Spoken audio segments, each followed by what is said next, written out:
Good evening. Happy Thursday. This is Emily, the Jet Setting Fashionista. I'm so excited to be resuming my Instagram Live series. And I have a friend, a winemaker who I'm really excited to share with you guys who's going to be joining me tonight, Tom Eddy of Tom Eddy Winery. And just to remind you, you can find my entire Instagram Live series on the blog, Jet Setting Fashionista, or else on my YouTube channel, also Jet Setting Fashionista. So give me a moment. I'm going to invite Tom Eddy to join me and share the screen with us. Okay, so I'm very curious, those of you joining us, if you happen to get the wines and you're going to be tasting them with us. Hey! Oh, hello. Good evening. How are you? While to join, I was having technical difficulties. I haven't done this in a few months, while shelter in place, when living life, right? That's right. No, but it's great to be here. I know. I'm so excited. What do you have in your glass? What are we? Well, I just happen to have a little Grenache Blanc. Oh, do you? I happen to have Grenache Blanc too. I love the label, parcel one. Oh, great. Great. Yep. I couldn't wait, Emily. I had to go ahead and pour myself a glass first. With my Coravin, so I ended up opening all 3 bottles because my Coravin pin broke. So I will be having a party for the next 2 days with beautiful Tom Eddy wines. Beautiful. Great. So before we get into the wines, I would love if we sort of start from the beginning. Like, tell us about Tom Eddy. How'd you get into winemaking? How did you end up in Calistoga with your lovely wife, who I can tell is behind the camera managing everything? So let's give a little background for our viewers familiar. Well, she's my makeup artist today. Okay, oh, so just so you know. Good and voluminous. Oh, yeah. So we're a small little operation. We've been around for a long time. This is my 47th year making wine commercially. That doesn't count college and home stuff, but it's been a great run. And one of my dreams was to have our own small winery someday. So that was the plan. When we left the corporate winemaking world, we found this great ranch in Calistoga where you've been a couple times. And it's a fantastic 22-acre piece on top of the mountain, looks out over down valley, looks out over Calistoga. And it's our little place. In Sonoma, right? Yes, and we have 2 parcels. So we have Sonoma on one side, Napa on the other. It's great. I mean, I would say the majority of wineries in California be that close to 2 amazing regions like that. That's very spectacular. Yeah. And we share it with all the wild animals, Great. Well, so 47th vintage. When exactly did you start Tom Eddy Winery? In 91 was the first Tom Eddy Winery. Tom Eddy Wines, and it was just 200 cases. So my focus has been, since day one, just to make mountain hillside cab. Now, along the way, we found a few other things we liked, and so tonight, rosé, a Grenache Blanc. You make a little bit more than just cab, but that's good that was your initial focus. That's right. That was the initial, and for the first 10 years, that was it. Small lot Cabernet from the mountains. Just Napa Valley. Yeah. So for someone that doesn't know what Mountain Cabernet is like, can you tell us what they would expect with your wines? Yeah, absolutely. I mean, the thing about Mountain Cab is you got a higher elevation, which means cooler nights. You're typically on volcanic soils, you're going to have thinner soils. So they're nutrient, mineral rich, not necessarily like the river bottom vineyards where you have a lot of fruit and different types of stylistic wines. But with the mountains, the wines have structure and power, and they can age a long time, and they just can make a very elegant wine too. So I feel like I got to know Napa's AVAs by understanding the different flavor profiles of different AVAs. And I mean, I love Calistoga Cabernet. You know that about me. But to me, a great expression of Mountain Cabernet is Howell Mountain as well, from Napa Valley. Right. Well, we pull grapes from Howell Mountain, from Atlas Peak, Pritchard Hill, Grieg Mountain. It's Mount Veeder even. It's a really great opportunity to have different expressions from different single vineyards in the mountains. Yeah. Well, so I did take a little sip of this because I don't think it's beautiful. Let's talk about what we're smelling and tasting. Well, first of all, I have to tell you about Grenache Blanc, because most people in the wine industry that are consumers think of Grenache as a grape in France that produces, very floral red wines. But this is a totally different variety. Grenache Blanc is the same variety in Spain we call Garnacha. And it's not widely planted in California. In fact, there's only about 20 or 30 acres in the whole state. Oh, wow. I didn't realize it was so exclusive. Oh, absolutely. Well, this is one of the attractions for me, was I had not worked with this variety before, and I discovered it 3 years ago in Napa Valley. There's a tiny little vineyard, and I had to arm wrestle the winemaker, who's a friend, and said, "Come on, Craig, you got to let me have a ton." And so he did. Yeah. And we made this wine beginning in 2018.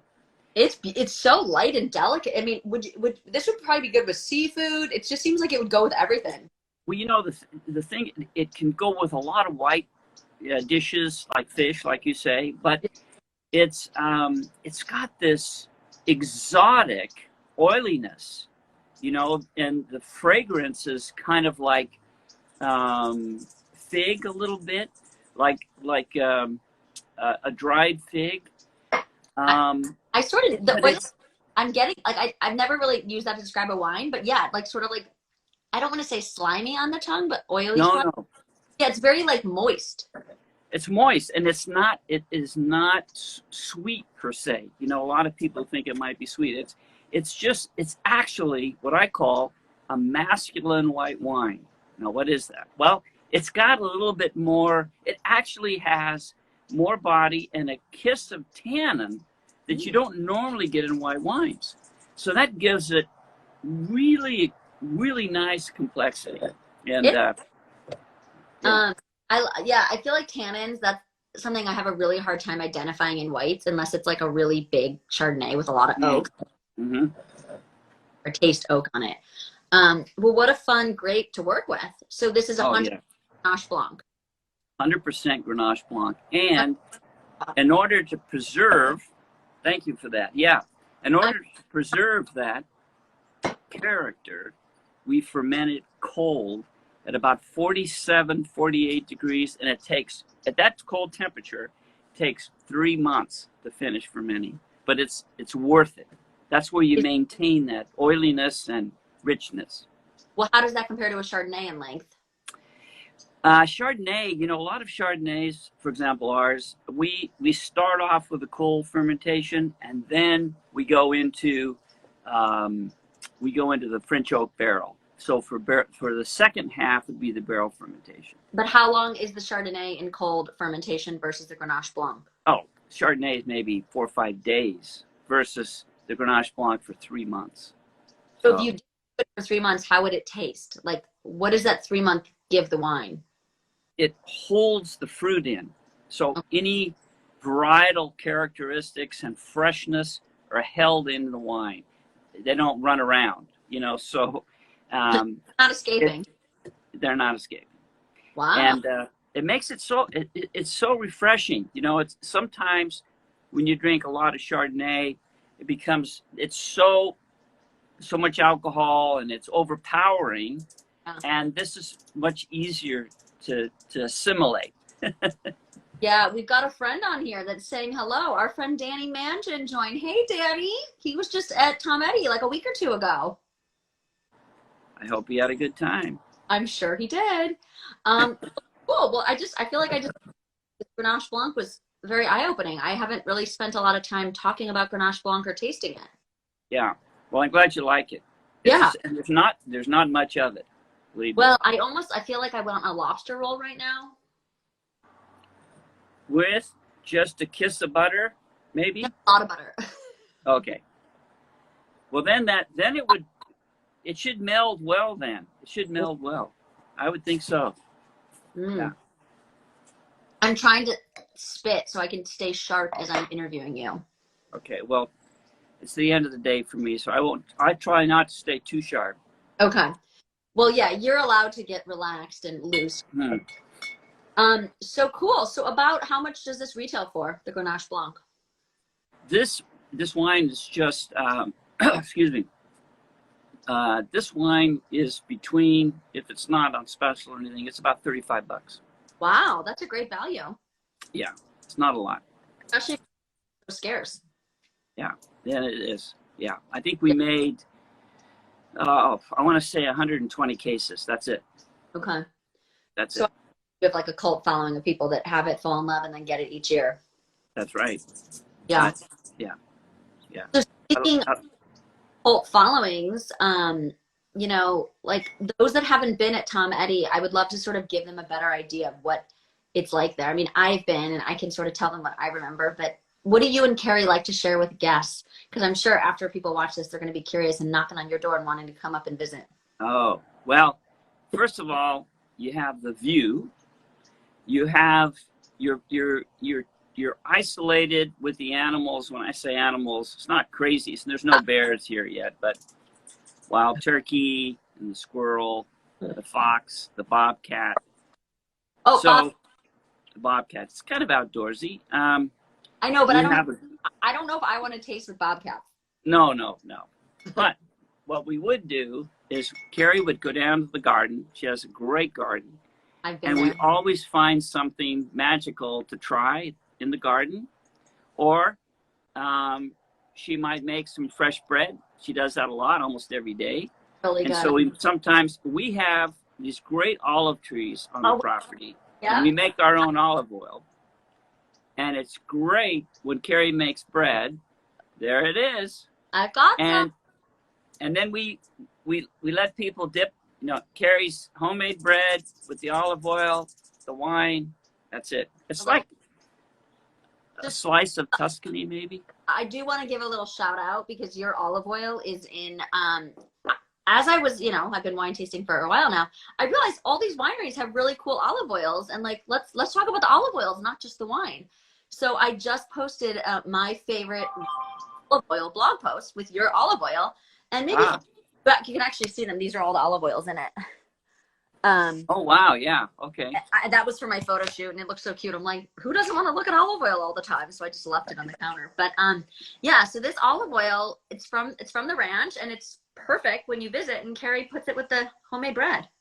Yeah. No, that's right. And we have it's a fun story. We, in the biggest production year, we only made 14 gallons. So that was not so much, maybe 120 bottles or something. So apparently olive oil is like really hard to make, because I was at a winery, and they were like showing me their olive oil trees, and I like took a bite of one, and he's like, oh no, you don't want to eat the olive oils until they're like ripe. They were so sour, and it was definitely not like a grape like when I was at Tom Eddy and I was just eating the grapes with you. So well, that's because before the olives are cured, they're extremely bitter. So I know. Even the squirrels won't touch them, but so they have to be cured. But it is a lot of work for a small amount of oil. I mean, in the big year we had 800 pounds of olives that yielded 14 gallons. You can imagine. Yeah. Yeah. Like a little bit of a pain in the ass for wineries, but I'm glad people make it because I love olive oil. And we have about 30 or 40 trees on the property. Some of them are over 100 years old. So we didn't know what we were getting into when we bought the ranch 20 years ago, but it turns out it's a very special thing. Yeah. What a great find. Yeah. So I'm leaning towards my rosé glass. It might be time to move on. Talk about the rosé next. Yeah. Okay. Well, let me get my rosé here. So I've learned to pre-pour. So when I start these, I've got everything pre-poured. It's fun, I have a little tutorial before we started about what I do to prepare for an Instagram Live. And well, that's a good idea. Yeah. I wasn't quite as prepared. Live at home with they prepare.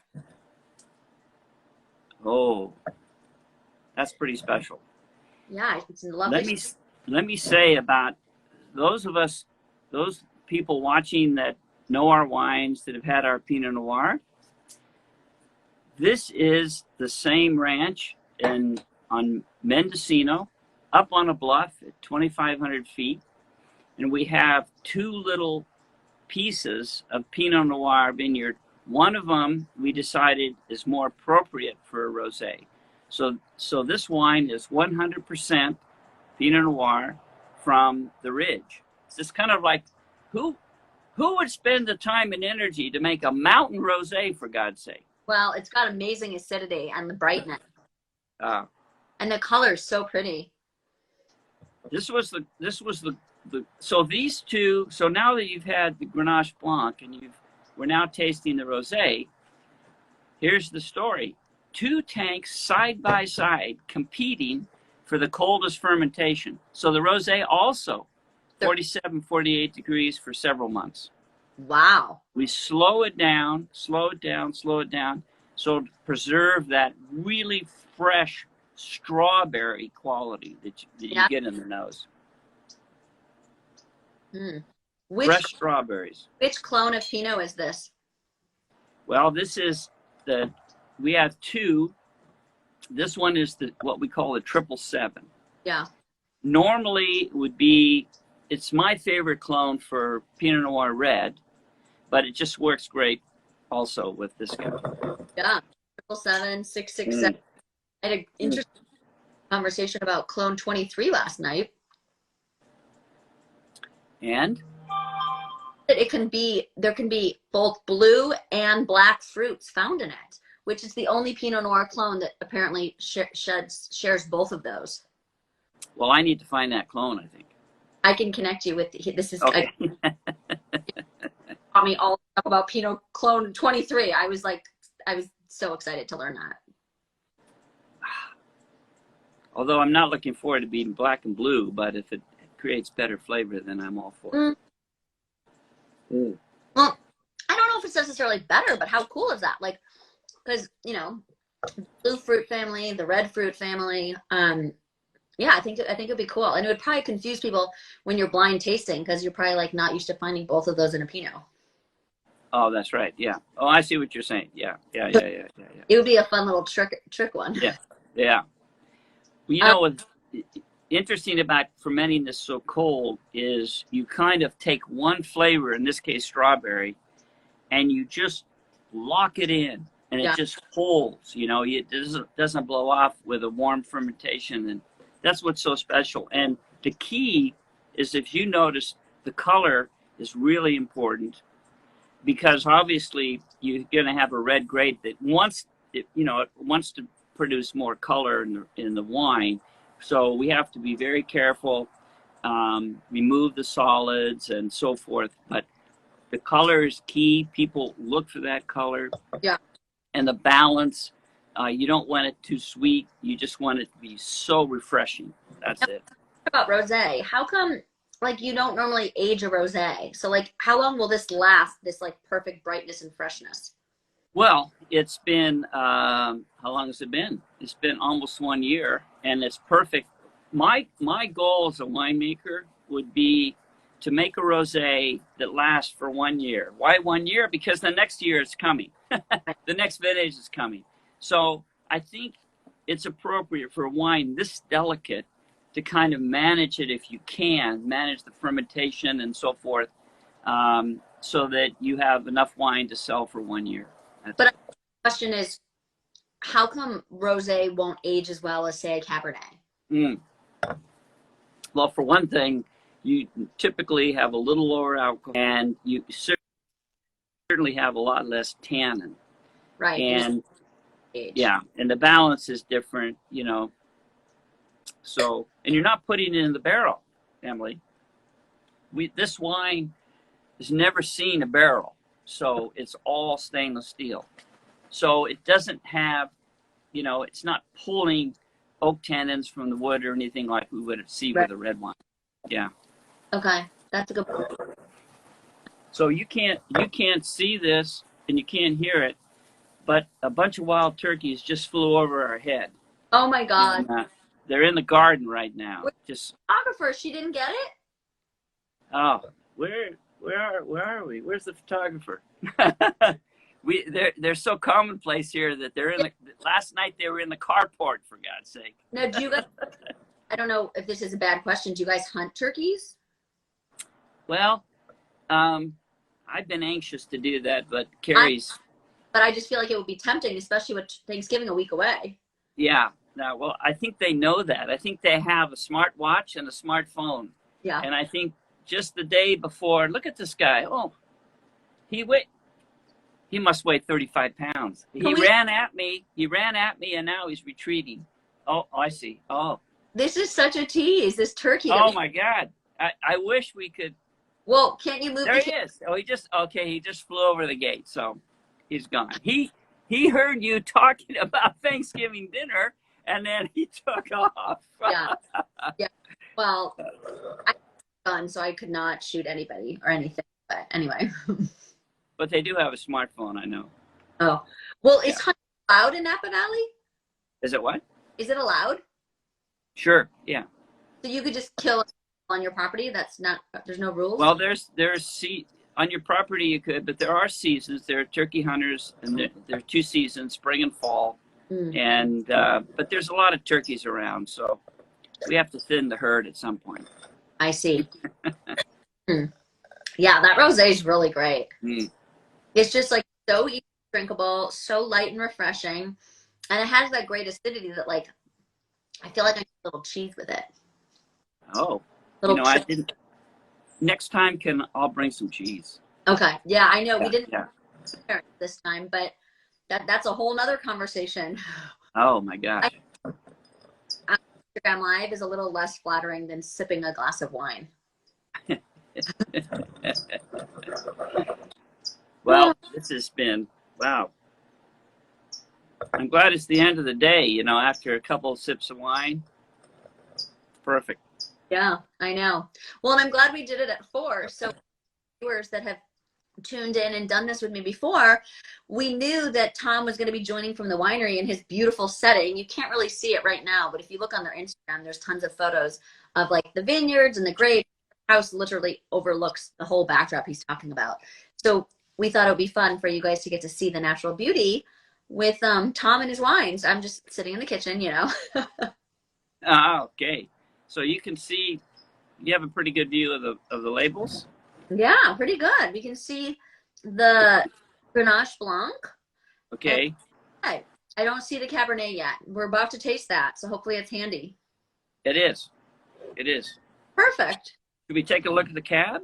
Yeah. Sorry, did I say it? Let me get a glass. Yeah, let me grab my cab. I have the coolest Cabernet glass. Have you seen this? Is it a big one?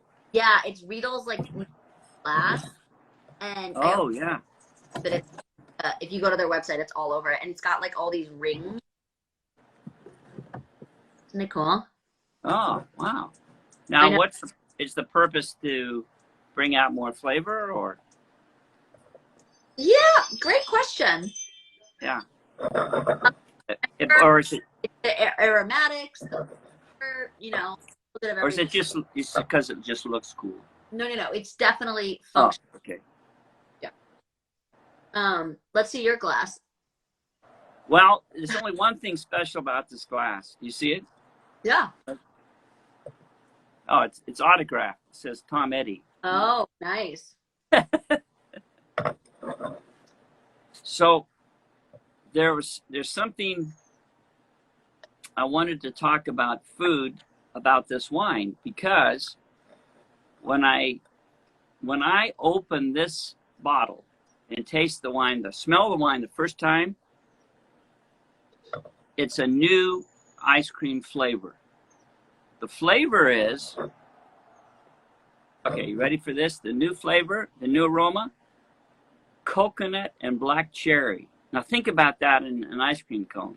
Coconut, black cherry. I don't know if I like it in ice cream, but I like it in here. Wow. Because you're right, like the coconut, I don't know if I would have detected the coconut, but once you say it, I'm like, oh yeah, I smell that, but I probably would have never guessed coconut in a Cabernet. Well, the coconut, it's subtle. It's overwhelmed by the black cherry, but it's subtle, and it comes from the French oak. I was going to say the barrel, right? Yeah. So this is really key because, we age our wine 3 years in new French oak. And oftentimes we'll focus on a cooper and a toast technique that gives us a little bit of this coconut. It's not that common actually, but I kind of like it when it's complex it blends with the fruit. I like that. Yeah, no, it's beautiful. So you use 100% new Cabernet? This particular parcel one isn't 100%, but the Tom Eddies are always 100% new French oak. And when you have that Mountain Cabernet fruit, it can stand up. It works. So can you explain what the difference is in your Parcel One wines Right. versus Eddy wines for those who Right. know? Well, the main difference is with the Tom Eddy, we have a selection of single vineyards. And not every year do we put every single vineyard under the Tom Eddy label. It depends on the quality and the structure and character and the ageability and all that. So when we've got a couple lots that don't quite make the cut for Tom Eddy, we can use those same barrels and we have the ability to maybe blend a little bit of something with it, and then we put it under the Parcel One label. So oftentimes the Parcel One reds are not 100% Cabernet. Now this year in the 16, it just so happens it is, but it has a mixture of Cabernet from Napa Mountains and a little bit from Knights Valley in Sonoma. Yeah, well, it's got to have more Sonoma because it says Sonoma County on the label. You're right, it does. Yeah. Yeah, but we always sneak in a couple of our favorites.